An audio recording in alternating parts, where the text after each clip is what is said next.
Hello बच्चों। ये आपकी कॉन्टिन्यूटी एंड डिफरेंशियबिलिटी की सेकंड क्लास ले रहा हूँ मैं।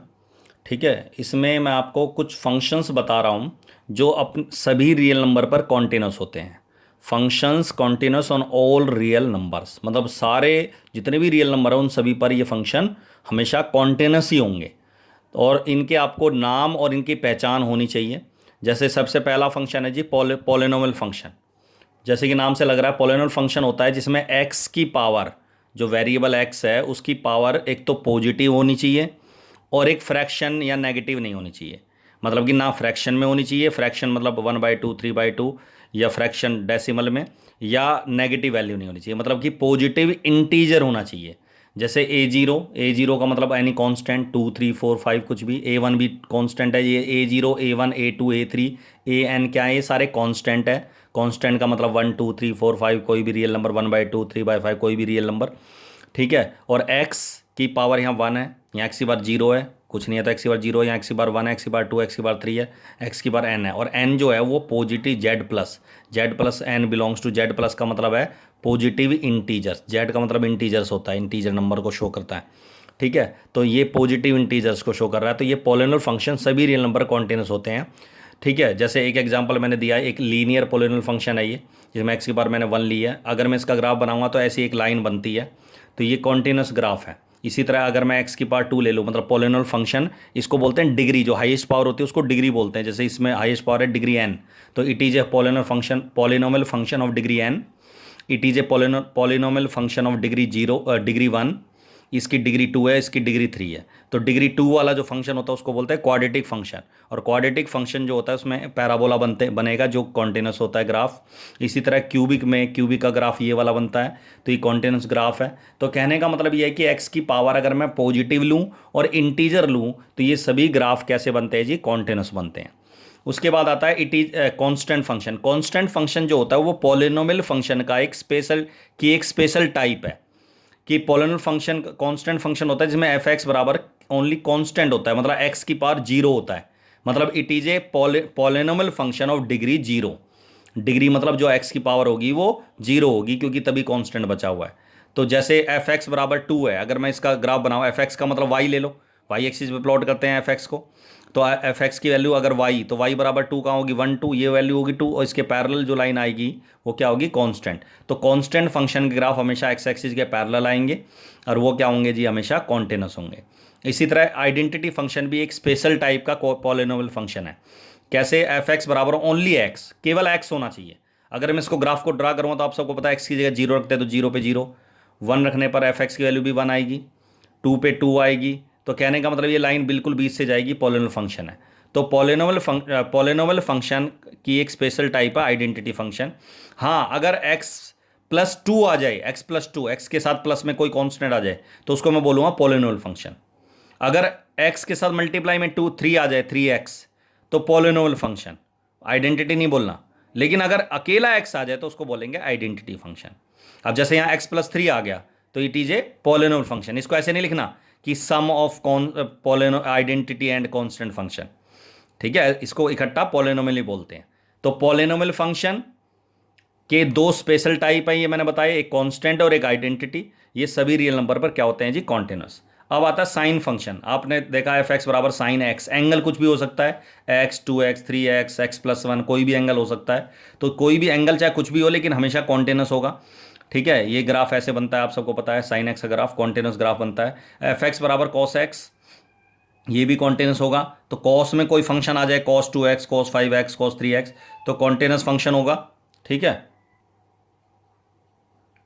तो कोसाइन फंक्शन एफ एक्स बराबर कॉस एक्स, एंगल चाहे कुछ भी हो। कॉस का फंक्शन आप सबको पता है ऐसे होता है, cos 0 1 होता है, 1 से स्टार्ट होता है, ये साइन 0 0 होता है, 0 से स्टार्ट होता है साइन का ग्राफ। ठीक है जी।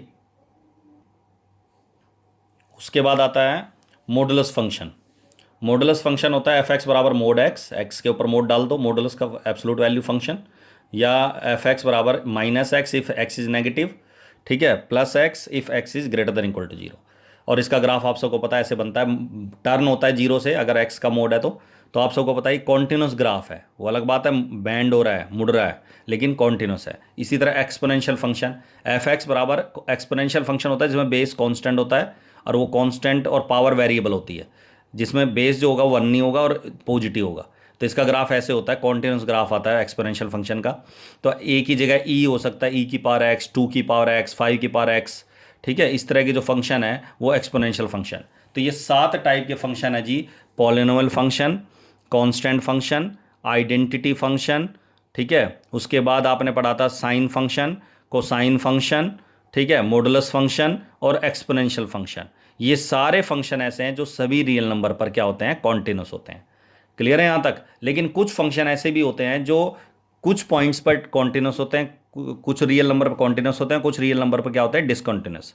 जैसे मैंने लिखा है यहाँ, functions continuous in its domain.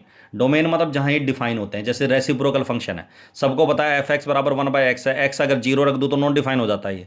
तो इसका मतलब जीरो को छोड़कर ये सभी रियल नंबर पर कॉन्टिन्यूस होगा। तो इसका डोमेन है रियल नंबर एक्सेप्ट जीरो, या यूँ कह दो रियल नंबर में से जीरो को हटा दें तो ये सभी बाकी सभी इस इंटरवल के अंदर, इस ये जो रियल नंबर एक्सेप्ट जीरो है इसके अंदर ये फंक्शन क्या होगा, कॉन्टिन्यूस होगा।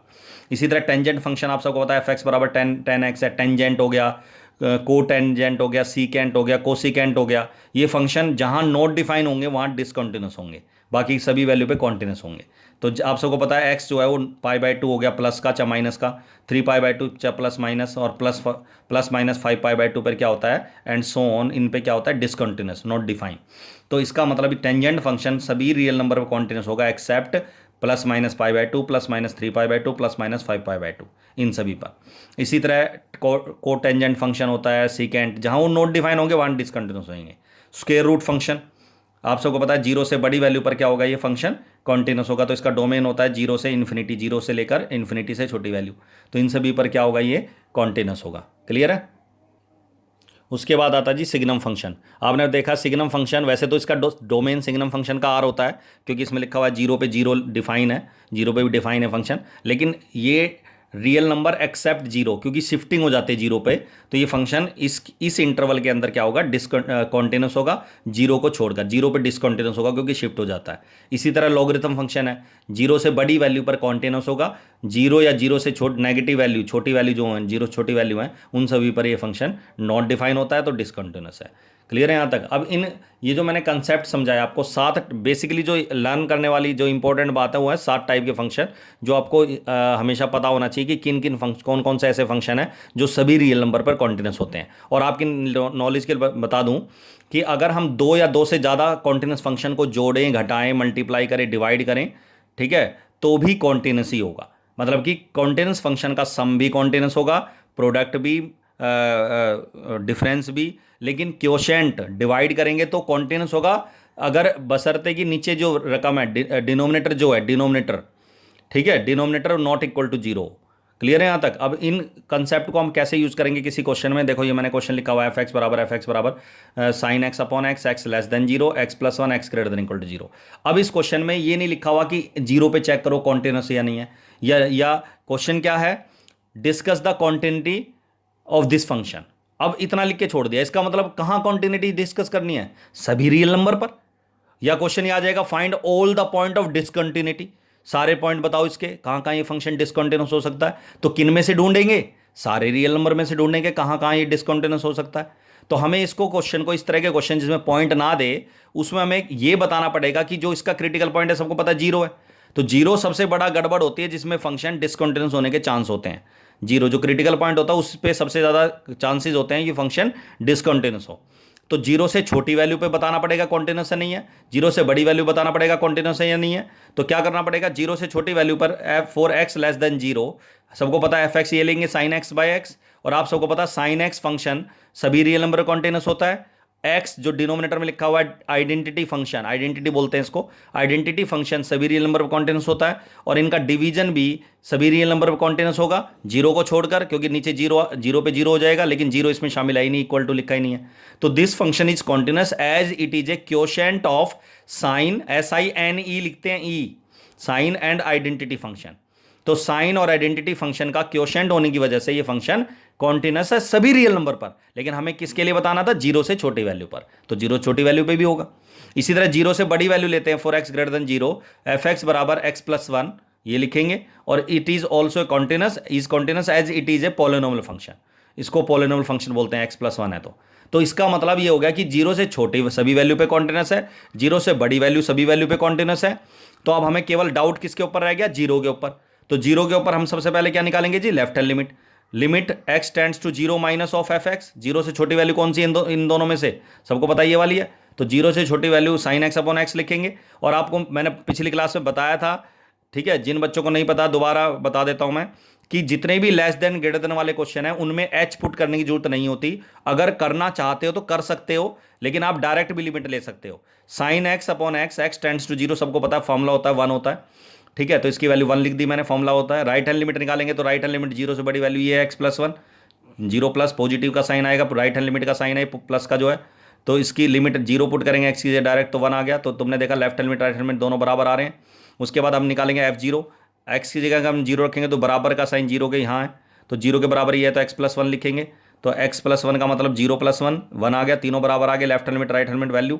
तो फंक्शन क्या हो गया हमारे पास, जीरो के ऊपर भी क्या हो गया, कॉन्टिन्यूस हो गया। तो हमने ये प्रूव कर दिया कि जीरो से छोटी वैल्यू पे कॉन्टिन्यूस था, स्टेटमेंट लिख के। जीरो से बड़ी वैल्यू पे कॉन्टिन्यूस था, स्टेटमेंट लिख के ये भी प्रूव कर दिया। और जीरो के ऊपर हमने जो क्रिटिकल पॉइंट है, जिस पे मैंने बताया सबसे बड़ा डाउट होता है कि फंक्शन कॉन्टिन्यूस होगा या नहीं होगा, उस पर भी चेक कर दिया हमने अलग से left hand limit right hand limit value निकाल के। तो ये फंक्शन जीरो पे भी कॉन्टिन्यूस हो गया, तो hence there is no point of discontinuity. मतलब इस फंक्शन का कोई भी पॉइंट ऐसा नहीं है जहां ये फंक्शन डिसकंटिन्यूस होगा, या दूसरे वर्डों में कह सकते हैं this function is continuous on all real numbers, सभी रियल नंबर पर ये फंक्शन कॉन्टिन्यूस है। क्लियर है यहां तक? तो इस तरीके से आगे इसके और भी क्वेश्चंस करेंगे, क्वेश्चन ही डिस्कस करेंगे, किस तरह से इन कंसेप्ट को यूज करेंगे हम क्वेश्चनों में, ठीक है। तो वो अगली क्लास में डिस्कस करेंगे। चलो दैट्स ऑल।